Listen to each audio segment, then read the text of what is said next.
자, 오늘 본문 말씀 통해서 우리 성령의 부으심을 기대하라는 제목으로 말씀 함께 나눌 텐데요. 우리 다 아는 찬양 있죠? 이 말씀과 관련된 찬양 우리 힘차게 한번 부르고 말씀 나누도록 하겠습니다.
네, 기도의 자리는 언제나 흥분이 됩니다. 기대가 되죠?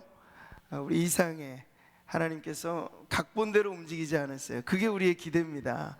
인생에 짜여진 각본은 인생의 굴레고 우리는 그것을 운명이라고 말합니다. 그런데 하나님이 임하시는 자리에는 그 운명의 족쇄가 풀리게 되는 거예요. 하나님은 각본에 매이지 않습니다. 하나님은 새로운 일들을 이루시는 분입니다.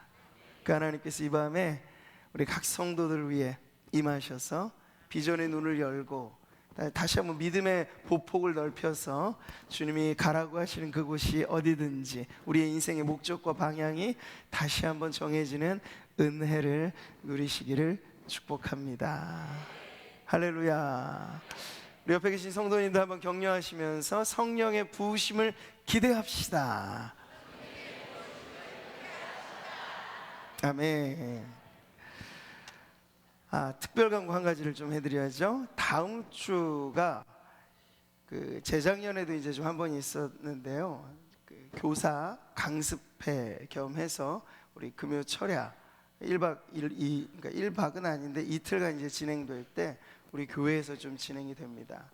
제가 이제 중간 과정에서는 조금 미스가 있어서 우리 기존의 금요 철야를 유지하면서 이제 강습회가 있는 줄 알았는데 그게 좀 주최 측하고 소통이 좀 안 된 부분이 있어요. 그래서 다음에는 뭐 뜻하지 않게 다음 주는 외부 강사가 오셔서 말씀을 좀 전하실 겁니다. 그래서 평상시보다는 좀 일찍 9시에 오셨는데 또 저희가 너무 일찍 오시면은 전체 시간이 길어지기 때문에 우리 성도님들은 다음 주는 버스 운행을 8시 반에 도착하는 걸로 그렇게 해서 오시고요. 아마 전체 이제 행사 집회는 10시 반 정도면 마무리될 것 같습니다. 그래서 그 끝나고 나면 자연스럽게 외부에서 오신 분들은 뭐 편안히 돌아가시면 되겠고 남아 계실 분들은 남아 계셔서 행사가 마치고 나면 그냥 다 가는 게 아니고 그러면 이제 집회만 참여하고 끝나는 거니까 저희는 금요 철야의 목적과 사명이 있거든요. 우리가 기도해야 될 또 중요한 기도의 제목들이 있어서 평상시 금요 철야 오셔서 참여하시는 성도님들은 그 집회 이후에 마찬가지로 그 버스 운행은 11시 15분 평소대로 운행을 할 테니까요. 끝나고 나서 그 시간들 저희가 같이 또 이어서 기도하는 시간 갖고 또 그 이후에 좀 지속해서 기도를 하려고 합니다. 이제 내일이면 6월 1일이잖아요. 6월 달이 무슨 달이죠? 호국 보훈의 달입니다. 교회는 애국하는 교회여야 하는 줄 믿습니다.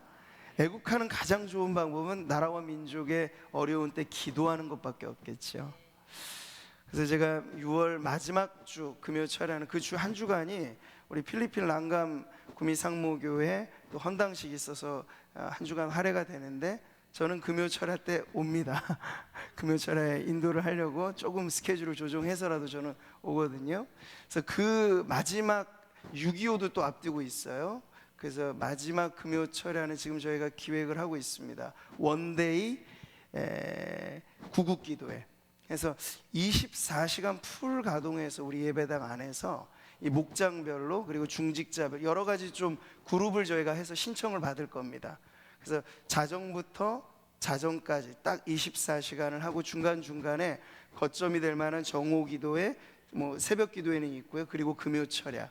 이게 사이클을 중간에 징검다리를 좀 놓으면서 그날은 24시간 전체 오직 하나의 테마, 나라와 민족을 위한 기도의 제목을 저희가 한 100가지 정도는 제가 교육자들한테 숙제를 내줬어요. 만들어 보라고. 100가지 정도. 그래서 그날 오시면 뭐 이렇게 집회가 있는 건 아니에요. 오시면은 1시간 단위로 릴레이 기도를 좀 저희가 하려고 그래요. 그래서 목장별로 시간대를 좀 신청을 받고 그리고 개개인으로도 또 원하시는 분들 하셔서 그 100가지 기도 제목과 그 기도하실 수 있는 가이드를 저희가 해드리면 오셔서는 개별적으로 기도를 하시고 또 중간중간에 있는 짤막한 집회가 정오 시간, 새벽 시간, 또 금요철야도 거기에 연속으로 이어지게 될 텐데 그때는 정말 뜨겁게 나라와 민족을 위해서 좀 기도하는 그런 시간을 가졌으면 좋겠습니다. 기대가 되시죠? 하루 온종일 제가 요즘에 계속 금요철을 하면서 주님이 저에게 주시는 부담감은 그거예요. 우리 구미상모교회가 만민이 기도하는 집으로 세워지는 것이죠. 네, 우리 성도들은 기본으로 하는 것이지만 우리 너무 좋잖아요. 지금 예배당이 열려 있고 누구라도 와서 기도할 수 있는 그런 공간인데 이것이 기도로 채워지는 게 제일 중요하잖아요. 그러한 때에 있어서 이 6월달 또 나라와 민족이 지금 어려운 때에 더욱더 집중해서 이 나라와 민족을 위하는 구국 기도로 하루 온종일을 좀 주님 앞에 보내시는 그런 시간이 우리 앞에 또 잘 준비해서 이어졌으면 좋겠습니다. 할렐루야. 자, 우리는 범사에 감사하라는 말씀을 받았죠. 이것은 우리 인생의 모든 성도들에게 적용되는 슬로건과 같습니다. 자족의 원리죠. 감사하면 불평이 사라집니다. 불평이란 감사가 비어진 공간에 싹 트는 잡초라고 생각하시면 돼요. 근데 감사가 꽉꽉 차 눌러지면 불평이 새어날 틈이 없어요. 틈이 없는 감사를 누리시기를 축복합니다. 근데 우리는 그 감사와 더불어서 또 하나가 있죠. 의에 줄이고 목마른 자는 복이 있나니. 그러니까 성도의 신앙의 삶이라는 건 오묘한 거예요. 뭐냐면 배불렀다가도, 감사라고 하는 건 배부름이잖아요. 영적인 만족감이고.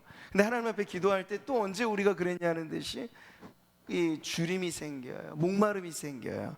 그 목마름이 사실 원동력이 되어서 우리로 하여금 기도의 자리를 붙들게 하는 것이죠. 한 우물을 파게 하는 거잖아요. 그 우물을 파내려갈 때 나오게 되는 생수에 대한 목마름이 있을 때, 사슴도 그냥 배부른 사슴 물을 안 찾아요. 목마른 사슴이 물을 찾죠. 이와 같이 우리는 배가 부르고 감사하면서 또 한편에서 영적으로 목마름을 느끼면서 이 순환이 이루어지는 거예요. 줄이고 목마름과 그리고 배부르며 감사함이 오가면서 우리의 영혼이 한편에서는 감사하고 또 한편에서는 목마른 기도로 유지가 되는 줄 믿습니다. 하나님 나라의 원리이기도 하죠. 이미 이루어진 나라, 그리고 아직 우리는 완성을 향하여 가고 있습니다. 하나님의 나라의 세계관은, 시계추는요 원형이 아니에요. 그 불가에서나 불교에서나 말하는 윤회, 그런 것 아닙니다. 직선적인 거죠. 시작이 있으면 끝이 있습니다. 지금 우리는 그 끝을 향하여 가고 있습니다. 그러니까 그 끝이라고 하는 것 자체가 하나님 나라의 완성, 마지막 목표, 결승선이라고 하는 거죠. 그러니까 그때 이르기까지는 우리 안에는 계속 지속적인 이 마라나타의 기도가 응답받지 않는 한 우리는 계속 이 기도를 드리는 거예요. 아멘 주 예수여 어서 오소서, 이제라도 오소서, 지금 당장 오소서. 할렐루야. 그런 목마름이 우리 안에 있으셔야죠. 왜냐하면 우리는 주님, 내 사모하는 주님을 학수고대하면서 이 땅의 부와 명예와 우리의 인생의 성공의 목표도 중요하겠지만요, 그보다 중요한 것은 아멘 주 예수여 어서 오소서. 더 이상 눈물 없는 나라, 하나님의 나라, 그 완성을 대망하면서 나아가는 거예요. 그렇기 때문에 사도 바울과 같이 우리는 이렇게 고백하게 되는 거죠. 같이 한번 읽겠습니다. 내가 이미 얻었다 함도 아니요 온전히 이루었다 함도 아니라 오직 내가 그리스도 예수께 잡힌 바 된 그것을 잡으려고 달려가노라. 현재 진행형이에요. 달려가는 거예요. 그냥 현재 안주하면서 과거를 돌아보면 그런 삶이 아닙니다. 성도는 현재 진행형으로 지금도 부지런히 달려가는 와중에 있다는 거죠. 자, 그런 점에서 오늘 우리가 부활절 이후에 교회의 순례 과정이 이 성령 강림주의를 향하여 가고 있다는 걸 제가 계속해서 상기시켜드리고 있죠.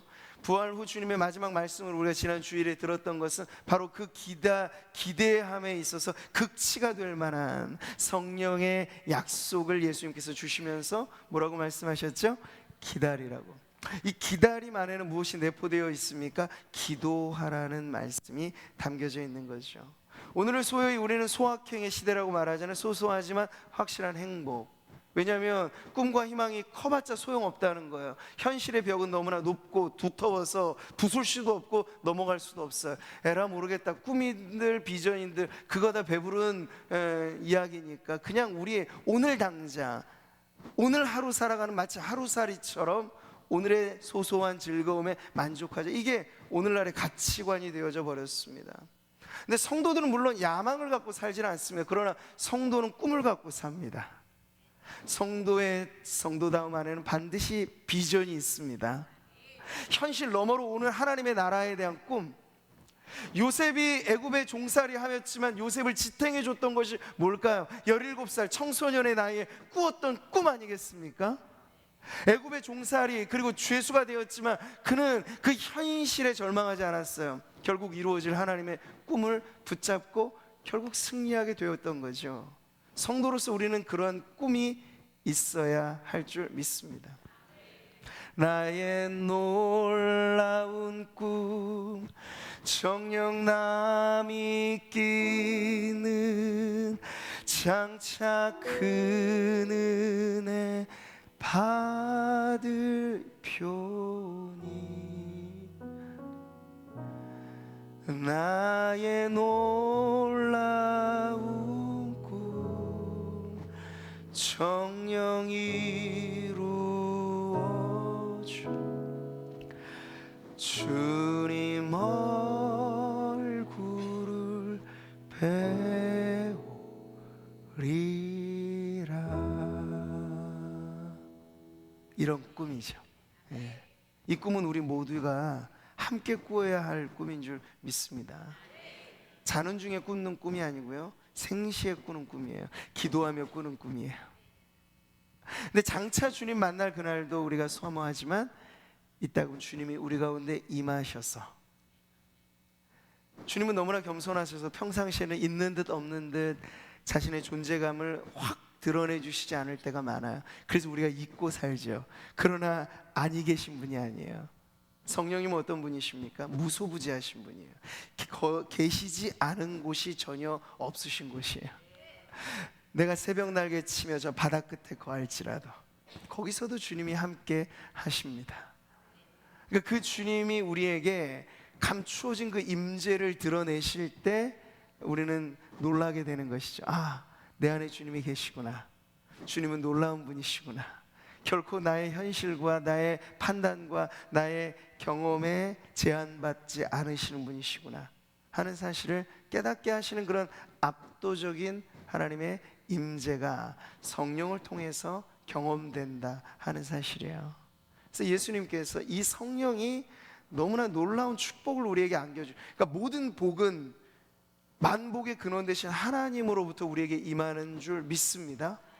성령께서 바로 그 복의 그 원천이 되시는 거예요. 복의 근원 되시는 분이신 거예요.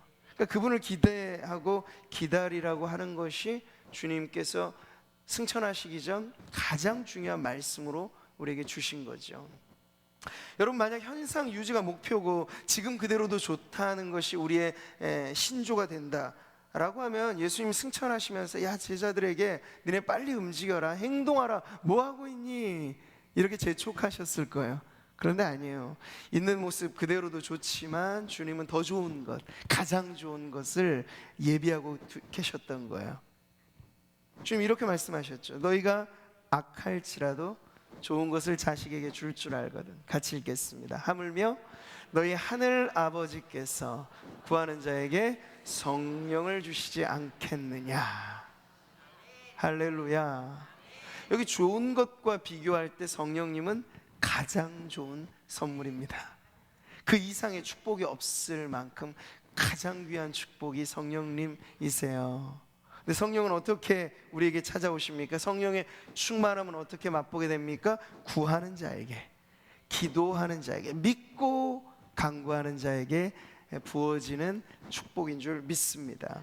자, 이 성령의 선물을 예수님께서 예고하시고 승천하셨기 때문에 오늘도 우리는 사실 2000년 전 교회의 위대한 출범식 때 성령이 임하셨던 것처럼 역사적인 교회, 시간과 공간의 제약을 받고 있는 모든 교회의 새로운 태동은 다 이와 같습니다. 성령의 압도적인 임재 가운데 교회가 교회되게 되는 것이에요.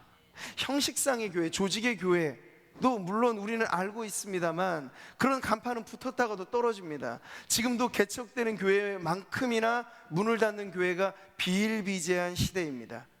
우리는 여러분, 우리 안에서 느끼는 온도 때문에 세상이라고 하는 이 차디찬 곳에서 지금 교회가 넉다운 당하고 있는 무참한 현실을 잘 모를 수 있지만요, 얼마나 주변에 많이 그렇게 문 닫고 쓰러지고 넘어지는 교회들이 많은지 몰라. 현실의 교회는 그렇다고요. 근데 왜 그런 차이가 생길까요? 하나님의 교회는 결코 쇠하지 않을 텐데 라고 생각할 때 우리는 우주적인 의미에서의 교회를 말하는 것이에요. 그러나 현실의 교회는 쓰러지기도 합니다. 넘어지기도 합니다. 사단의 괴계에 홀려 넘어지기도 합니다. 이단의 공격에 쓰러지기도 합니다. 근데 그러한 차이에서 이 현실의 교회가 반석 위에 굳건히 서는 비결은 다른 의미에 있지 않아요. 오직 성령이 너희에게 임하시며. 그것은 2000년 전에만 딱 주어진 명령이 아니라 현실의 교회 가운데 언제나 유효하게 살아있는 약속인 줄 믿습니다. 오직 성령이 오늘 우리에게 임하시며 권능이 임하고 우리가 이번 주일에도 위대한 일을 시도하고 있잖아요. 잃어버린 영혼을 불러서 그들에게 복음을 전하는 이러한 이 사랑의 나눔을 우리가 하려고 할 때 근본된 사람을 뒤집는 혁명적인 변화는 바로 성령의 역사에 있기 때문에 예루살렘과 온 유대와 사마리아 땅끝까지 이르러 내 증인이 되리라 하신 그 말씀, 그 순서는 성령이 임하고 권능을 받고 그리고 증인이 된다는 사실이에요. 그러니 우리가 피해갈 수 없는 거죠. 오늘 이 약속, 개인에게 있어서나 교회에게 있어서나. 물론 우리가 10년 전 성령 충만을 경험했을 수 있어요. 그러나 오늘의 이 약속은 여전히 오늘 우리에게 주어진 약속입니다. 오늘 우리는 다시금 성령의 충만을 갈망해야 합니다. 오늘 우리의 교회는 성령의 충만을 받아야 합니다. 그래야 화석화되지 않을 수 있어요. 화석화된다는 건 뭘까요? 우리가 공룡의 뼈를 막 보잖아요. 언제 있었는지 모를 정도로 그 오래전 형태는 남아있지만 뼈밖에 없는, 그걸 화석이라고 말하죠. 덩치만 있고 조직만 있고 시스템만 있는 것, 화석화된 교회라고 말하는 것이에요. 근데 그러면 안 되죠. 그림 속 호랑이를 보고 겁내는 사람은 없어요. 포효하듯 살아 움직이는 교회가 세상의 희망인과 동시에 지금도 공중에 권세 잡고 그 위세를 떨고 있는 사단에게 있어서 두려움의 대상이 되는 것입니다. 살아있는 교회, 생명력 있는 교회, 생명의 원천은 성령의 압도적인 임재와 그 충만함 가운데 일어나는 역사인 줄 믿습니다. 자, 오늘 요엘 선지자는 그렇게 우리들에게 성령의 부으심에 대한 갈망을 불러일으키는 예수님 오시기 전 오래전 선지자의 이런 외침입니다. 그 시작이 이렇죠. 부두엘의 아들 요엘에게 임한 여호와의 말씀이라고 시작을 합니다. 요엘서는요, 구약의 선지서를 우리가 분량으로 구분할 때 대선지서, 소전선지서 이렇게 분량으로 구분을 합니다. 중요성의 문제가 아니에요. 근데 이 분량 면에서 비교적 짧은 내용이기 때문에 소선지서로 분류되어지는 이 요엘서는 호세아서 다음에 위치를 하죠. 근데 요엘서에 대한 다른 어떤 신상 정보가 거의 찾아볼 수 없어요. 그냥 부두엘의 아들 요엘이라고 하는 정보밖에는 없습니다. 근데 그에게 하나님의 말씀이 임했을 때 우리가 알 수 있는 당시의 정황이 있어요. 그건 뭐냐면 역사상 이스라엘 백성이 경험했던 전무후무한 재난이 훑고 지나갔던 때, 바로 메뚜기 때 재앙이 있었던 상황을 지금 배경으로 해서 요엘서는 쓰여졌습니다. 팥중이가 남긴 것을 메뚜기가 먹고, 여기 나와 있는 메뚜기, 메뚜기 남긴 거, 느치, 닭과는 비슷해요. 그러니까 이걸 하나로 통칭해서 메뚜기 때의 재앙이 휩쓸고 지나가요, 온 지대를.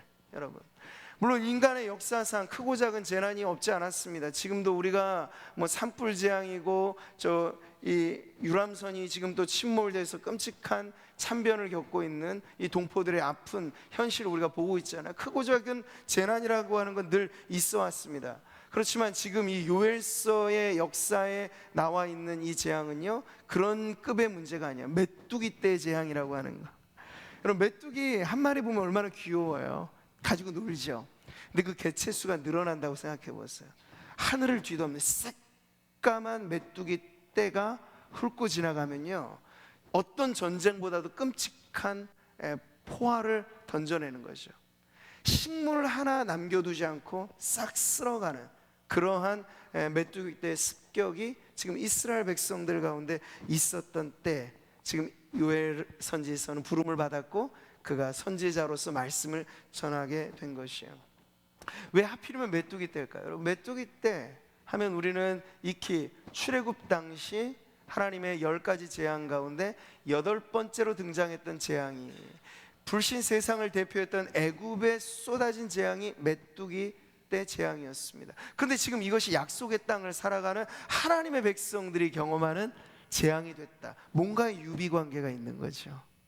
왜 하필이면 이런 메뚜기 떼로 인하여 이스라엘 백성이 참담한 상황을 겪게 되었는가? 바로 거기서부터 이 요엘서의 핵심 메시지가 나오게 됩니다. 그건 뭐냐면 외부적으로는 재앙이고 재난이지만 그것을 통해서 하나님이 의도하시는 메시지가 있다는 거예요. 누군가 말한 것처럼 고통의 순간은 평상시보다 하나님이 더 고함치는 순간이라고, 메가폰을 쥐고 외치신다고 말해요. 고통 속에 무슨 외침일까요? 나에게로 돌아오라는 외침이죠. 이 고통 속에 죽으라는 게 아니라 고통을 통하여서 이제 우리의 의지할 바, 인생 가운데 우리를 도와줄 리 아무도 없는 그런 참담한 현실 속에 하나님은 내게로 돌아오라고 회개의 메시지를 던져주시는 거예요. 그래서 지금 요엘서의 핵심적인 내용의 중앙에 바로 이 메시지가 있는 거죠. 같이 한번 읽어보겠습니다. 여호와의 말씀에 너희는 이제라도 금식하고 울며 애통하고 마음을 다하여 내게로 돌아오라 하셨나니 너희는 옷을 찢지 말고 마음을 찢고 너희 하나님 여호와께로 돌아올지어다. 그는 은혜로우시며 자비로우시며 노하기를 더디하시며 인애가 크시사 뜻을 돌이켜 재앙을 내리지 아니하시나니 주께서 혹시 마음과 뜻을 돌이키시고 그 뒤에 복을 내리사 너희 하나님 여호와께 소제와 전제를 드리게 하지 아니하실는지 누가 알겠느냐. 돌아오라는 거예요. 이 메뚜기 때 습격 재앙으로 인하여 초토화된 현실, 오늘날로 말하면 경제 재난이 불어온 거죠. 네, 먹을 것 하나 없고, 지금 우리는 그 정도까지는 아닙니다만 이 어떤 전 국가적인, 어떤 지역적인, 당 시대적인 위기의 순간에 우리가 빨리 읽어내야 되는 건 하나님 메가폰을 쥐고 외치신다는 거예요. 고통의 때, 위기의 순간 돌아오라는 거죠. 그래서 여러분, 1차, 2차 세계대전이 있었을 때 사람들은 그 전쟁 자체로 인하여서만 비극적이라고 생각했는데 놀라운 건 하나님의 신비죠. 그 전쟁이 훑고 지나간 참호 속에서 많은 사람들이 영적인 의식을 다시 고쳐 세웠다는 거예요. 그 시대로 말하자면 계몽주의고 산업 혁명이 일어났던 시대 아니었습니까? 인간의 어떤 이 힘과 인간의 문명이 꽃을 피우고 그 자체가 마치 신격화되었던 시대였어요. 그런데 전쟁이 일어났거든요. 사람들이 실망에 빠집니다. 인간의 위대한 발전과 문명의 발달이라고 하는 것이 결국에는 핵폭탄을 만드는 쪽으로 사용되는 거고, 그것이 투하되어서 사람들을 끔찍이 죽이는 것으로 이용되어지는 것을 보면서 사람들에게 이 세상에 대한 허망함을 깨닫게 되고, 오히려 그러한 전쟁 속에서 사람들이 전에 없이 영적인 그러한 돌이킴을 갖고 교회로 돌아오게 되는 그런 일들이 있었다는 것이죠. 그러니까 하나님은 이렇게도 역사를 하신다는 거예요. 물론 그 전쟁 자체는 우리가 끔찍한 참변이, 이것이 있어서는 안 될 일이겠습니다만, 이러한 재난을 통하여서도 하나님께서는 우리에게 평상시에도 말씀하시지만 고통의 때도 더 크게 외치시는 그 말씀, 회개하라는 말씀을 주시는 거예요. 예수님 때도 그러지 않았습니까? 실로암 망대가 무너져서 사람들이 깔려서 참변을 당했습니다. 사람들은 생각했죠. 누구 죄 때문에 저 사람들은 저렇게 재난을 당했던 것입니까? 우리는 어떤 끔찍한 일들을 보면 그것으로 자기를 돌아보지 않고 그 사람의 문제만을 보거든요. 그러나 예수님께서 아주 지혜롭게도 그 재난의 현장에 죽임당한 사람들의 죄를 운운하는 것이 아니라 너희도 회개하지 않으면, 그 주변에 살아있는 사람들에게 경종을 울리셨어요. 누구를 위하여 종이 울리는지 알려고 사람을 보내지 말라. 존 더니 신 쓴 시가 그렇죠. 죽은 사람의 그 죽음을 기리는 그 조종이 울릴 때 그 종소리는 바로 당신을 위하여 울리는 종소리라. 당신에게도 언젠간 죽음이 올 것이고, 죽기 전까지 살아있는 이 삶의 기회에 바로 살라는 메시지를 그 경종을 통하여 울려에게 된다는 이야기인 거예요. 사랑하는 성도 여러분, 자, 오늘 우리는 요엘서의 배경이 되는 이 메뚜기 때의 습격, 재난, 그 현장 가운데 오늘 우리의 삶에 찾아온 여러 가지 위기, 지역의 경제, 국가의 경제 전체가 휘청거리고 헤어날 길 없는 저성장률, 이 모든 것으로 인하여 사람들은 암담해하고 있습니다. 그럴 때 우리가 경제 지표만 가지고 운운할 것이 아니라 이면에 들려지는 이 시대를 향한 하나님의 메시지를 들어야 한다는 것이죠. 그것은 동일하지 않겠습니까? 주님은 이구동성 외치시는 거예요. 돌아오라고. 돈이 전부로 알았던 사람들, 우리는 그렇게 한때 반짝였던 한강의 기적을 이루었고, 그리고 잿더미 속에서 경제의 부흥을 일으켰던 저력 있는 민족입니다. 그거 하나님의 축복이었죠. 그러나 경제가 우상이 되고 돈이, 만몬이 신이 되어져 버린 그러한 시대에 하나님은 다시 한번 이것을 흔들어 놓으시는 거예요. 결코 돈은 신이 아니고 경제는 축복일 수 있지만 그 경제가 하나님을 대신하는 민족은 멸망당할 수밖에 없다는 걸 하나님께서는 예비적인 징후로 보여주시는 거예요. 이럴 때 우리에게 울려 퍼져야 될 경종의 소리는 가슴을 찢고 하나님께 돌아와 회개해야 할 때라는 것을 말씀하시는 거죠. 그럴 때 앞서 읽었던 우리의 요엘서의 그 말씀처럼 약속은 분명합니다. 하나님은 자비로우셔서 회개하는 자 용서하십니다. 70번을 7번 용서를 구하더라도 같은 죄, 같은 문제로 동일한 사람이 예수님 뭐라고 말씀하셨어요? 용서해 주어라. 그 말씀하신 분이 주님이 우리에게 그런 용서를 하시는 거예요. 그분은 자비로우시고 은혜로우시고 노하기를 더디하시고 회개하는 자 돌아오면 받아주시는 아버지이시라는 거예요. 관건은 그래서 회개에 있는 거예요.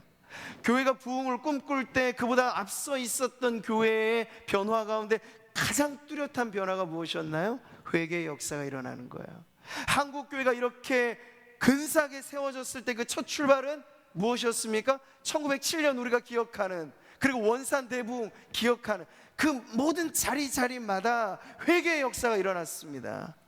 교회 중직자들이 먼저 하나님 앞에 가슴을 찢었습니다. 성직자들이, 목회자들이 가슴을 찢고 그것이 확산되면서 온 교회에 회개의 운동이 일어나게 된 거예요.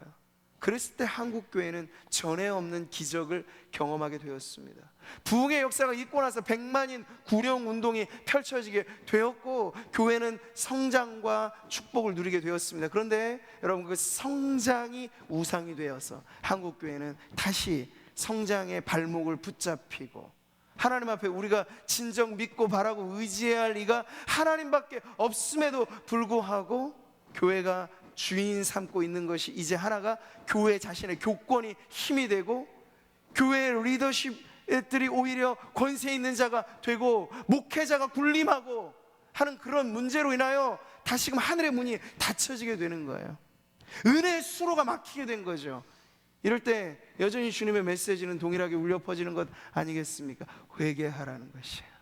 재난의 때 꽉 막혀 있는 시대에 벽이 두텁고 높아지고 가망이 없어지고 청년들에게 꿈과 희망이 사라지고 이럴 때 우리가 현실의 지표만 바라보면서 우리 안 된다, 절망만 하라는 얘기가 아니고 절망이 아니라 회개하라는 이야기예요. 절망의 끝은 사망이지만 회개의 끝은 희망입니다. 회개의 끝은 용서입니다. 회개의 끝은 회복입니다. 회개의 끝은 부흥입니다. 오늘 저는 이 요엘서에 약속하신 이 말씀의 타이밍이 아주 중요하다고 생각합니다. 상황적으로는 메뚜기 때 습격으로 경제가 휘청거리고 먹고 살 길이 막막했던 그런 시대, 도리어 하나님은 이면에 그들에게 가려진 죄의 문제를 지적하시면서 이제 때가 됐다, 돌아와라, 회개하라, 가슴을 찢어라 말씀하셨어요. 그리고 나서 오늘 요엘서의 이 축복의 말씀은 회개하고 난 하나님의 백성들에게 마음의 문이 열리고 찢겨진 가슴 속에 그리스도를 영접하며 성령의 자리를 내어드리는 성도들에게 주어진 약속이 바로 오늘의 말씀인 거예요. 그게 뭡니까? 그 후에 내가 내 영을 만민에게 부어주리니. 이 축복의 말씀이 여러분 이 자리에 꼭 있어야 된다는 거예요. 세상을 바라보면서 의지할 것 세상이 아니고 우리는 회개하고 하나님께 돌아와야 된다는 깨달음을 갖고 주님께 나올 때 그 타이밍에 주님은 놀라운 약속을 주셨는데, 어마어마한 축복을 말씀하셨는데 하늘에 닫혔던 문이 열리고 우리가 그토록 갈망하는 성령께서 여기 보세요. 부어지신다는 이 표현 자체, 성령은 물이 아닙니다. 그때 마치 물의 속성과 성령을 빗대어서 부어진다는 거야. 부어진다는 거야. 제한할 수 없이 부어진다는 거야. 마치 에스겔 선지자가 보았던 그 성전 회복의 그 환상처럼 여러분, 성전 문지방에서 스며나온 물이 청량을 더해갈수록 발목에 차고 더 갑니다. 무릎에 차고 더 갑니다. 허리에 찹니다. 더 가요. 그 다음에 건널 수 없는 강을 이룹니다. 바다로 흘러갑니다. 이게 무슨 환상인 거죠? 하나님의 성령께서 우리 가운데 압도적으로 임하실 때, 그저 발목까지 찰랑찰랑한 물가에서 논이는 어린 아이들 정도의 수준이 아니라 성령의 임하심이, 그 부으심이 충만해질 때 우리는 건널 수 없는 강을 보게 될 것입니다. 누구든지 나를 믿는 자는 그 배에서 생수의 강이 흘러나리라고 말씀하셨을 때, 그 생수의 강은 그저 첨벙첨벙 걸을 수 있는 정도의 강이 아니에요. 우리를 잠그고도 남을 만한 생명수를 주님은 성령의 축복으로 말씀하셨습니다. 사랑하는 성도 여러분, 성령의 부으심은 그 자체가 성령의 충만을 우리들에게 그림처럼 보여주는 거예요. 부어진다는 거, 부어진다는 거, 잠겨진다는 것이죠. 오늘 우리가 세례를 할 때 그냥 편의나 상황 때문에 물을 적셔서 하잖아요. 그러나 요단강에서 세례 요한으로부터 세례를 받는 사람들은 그런 방식은 아니었을 거예요. 아예 잠가버리는 방식이죠. 그래서 예수님께서 그 장면을 보시면서 약속하셨어요. 예수님께서 승천하시고 약속하신 성령이 임하심에 대한 예고를 하실 때, 예수님의 놀라운 축복은 물로 나는 너희를 세례를 베풀거냐, 세례 요한이 말하잖아요. 근데 그분이 오시면, 그분은 성령으로 세례를 베푸시는 분이다. 그랬을 때 여러분, 그 그림은 찔끔찔끔 물이 아닌 거예요. 잠겨지도록. 그러니까 그 성령 세례라고 하는 표현 자체는 성령의 충만과 다르지 않는 상태를 말해주는 거죠. 성령의 잠겨지는 은혜를 가르쳐주고 있습니다. 여러분, 이 성령 충만이라고 하는 건 개념의 말이 아니에요. 이론의 말이 아니에요. 경험의 말이에요. 맛보아 알아야 할 말씀입니다. 그래서 성령 충만과 관련해서는 두 부류의 성도들밖에 없는 거예요. 성령 충만을 맛본 성도와 성령 충만이 있는지조차도 모르는 성도와 갈려지는 것이죠. 물론 우리는 바람같이 불어온 성령의 작용을 통하여 중생했습니다. 그러나 중생의 체험이란 부지불식간에 느껴지지 않는 비경험적인 변화라고 말합니다. 성령이 불어오셔서 우리의 내면 안에 깊숙한 곳에 일어난 변화, 그래서 우리는 성도가 됩니다. 그런데 그게 끝이 아니라는 거예요. 성령의 임하심과 내주가 끝이 아니라 그건 시작이고, 그것을 통해서 우리 가운데 주어지는 은혜의 축복은 무엇이냐면 성령이 압도적으로 부어지는 거예요.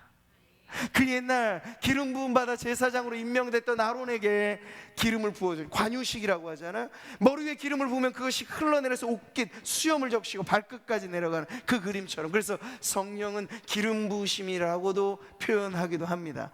성령의 이 모든 비유적인 표현은 하나같이 성령과 성도, 성령과 교회와의 관계가 압도적으로 성령 안에 잠기게 되는 것을 의미합니다. 이전까지, 성령의 충만을 경험하기 전까지 성도들은 성령에 관하여 이러쿵저러쿵 논할 수는 있습니다. 그러나 성령이 임하시고 권능을 받고 그 안에 잠기게 되면 더 이상 성령은 논할 대상이 아니라는 걸 깨닫게 됩니다. 주객이 바뀌어지게 되죠. 성령은 신학자들의 입에 오르내릴 정도의 분이 아니고 이 모든 것을 능가하는 진리의 영이십니다. 그분이 우리 가운데 임하셔서 우리를 모든 진리 가운데로 인도하여 주실 때 교회는 그야말로 세상을 변화시키는 진리의 기둥터로 우뚝 서게 되는 것이죠. 그러니 여러분, 사모하지 않을 수 있겠습니까? 성령의 임재가, 그 충만함이 그냥 옛날 아까 우리 집사님도 그런 간증하셨잖아요. 예전에 우리가 어렸을 때나 혹은 까마득한 옛 기억 속에 아내가 이런 은혜가 있었지, 한때 그 기억만 가지고 살라는 얘기가 아니고 오늘 지금도 우리는 언제나 그 약속된 은혜의 앞자리에 있다는 거예요. 우리가 믿기만 하면 간구하고 우리 안에 거룩하신 성령님을 모시기에, 충만함을 경험하기에 부정한 죄가 있는지, 그래서 성령의 충만을 경험하는 기도에는 필수적으로 회개의 기도가 따르는 거예요. 왜요? 그분은 거룩하신 분이기 때문에. 본질상 죄를 미워하시는 분이에요. 그렇기 때문에 성령을 구하면서 죄 가운데 살아간다는 것은 그릇을 잔뜩 더럽히고 거기에 깨끗한 물을 달라고 하는 것과 다르지 않는 거예요. 부어줘봤자 소용없어요. 부어질 리도 없겠지만 그 마실 수도 없어요. 그럼 여러분, 성령 충만이 무엇인지조차 개념적으로조차 희미하고 경험적으로는 전혀 전무한 상태에 있다면 여러분, 오늘 이 말씀 앞에 이것이 여러분의 기도가 되어야 할 줄 믿습니다. 구별이 없잖아요. 남종과 여종들에게, 나이 드신 분들이나 젊은이에게 차별이 없습니다. 이게 말세, 예수님이 승천 이후에 주어질 성령 시대의 축복입니다. 제한이 없어요. 특출난 몇몇 사람들에게만 할애되어지는 특권이 아니고 예수 믿는 누구에게나 주어진 약속입니다. 성도라면 누구나 받아 누릴 수 있는, 여러분에게 그것이 권리입니다. 권한입니다. 성령을 구할 수 있는 건 아무나 못합니다. 성도라야 구할 수 있습니다. 예수를 믿는 하나님의 백성에게만 성령은 임하십니다. 근데 하나님의 백성 되고 예수 믿는 자리에 있음에도 불구하고 성령을 구하지 않고, 구하지 않음으로 인하여 충만함을 모르며 살아가는 것은 우리의 권리를 스스로 박탈당하며 살아가는 것이죠. 그래서는 안 되겠습니다. 오늘 저는 이 말씀 앞에 우리가 기도하는 자리에 나아가기를 바랍니다. 말세, 그 말세는 이미 임한 시대입니다. 예수님의 초림과 재림 사이를 우리는 말세라고 말합니다. 이미 시간적으로는 성령의 약속은 2000년 전 오순절 성령 강림 이후에 부어진 은혜입니다. 이제 모든 교회, 모든 성도들이 이 은혜에 참여할 수 있는 기회의 문이 활짝 열리게 된 것이죠. 근데 이것을 내가 누리는 은혜로 맛보는가 아닌가는 하나의 분명한 단계가 있는 거야. 여러분, 각자의 믿음이 있어야 하고, 갈망이 있어야 하고, 기도가 있어야 합니다. 거룩하신 성령으로 내 안에 가득 채워지는 은혜를 원하신다면, 여러분 의식적으로 깨닫는 그 모든 죄를 그대로 남겨둔 채 성령을 구하지 마시고 회개하시기 바랍니다. 성령을 근심케 할 만한 그 모든 죄 가운데 우리의 삶이 정결케 되는 회개의 눈물, 그것이 우리 가운데 흐르고, 그럴 때 성령의 임재가 불같이 바람같이 강렬하게 우리한테 임하실 때, 그 은혜로 인하여 우리의 삶이 하나님의 기쁨 되고 하나님 원하시는 그 자리로 나아가게 될 줄 믿습니다. 할렐루야. 우리 같이 찬양하면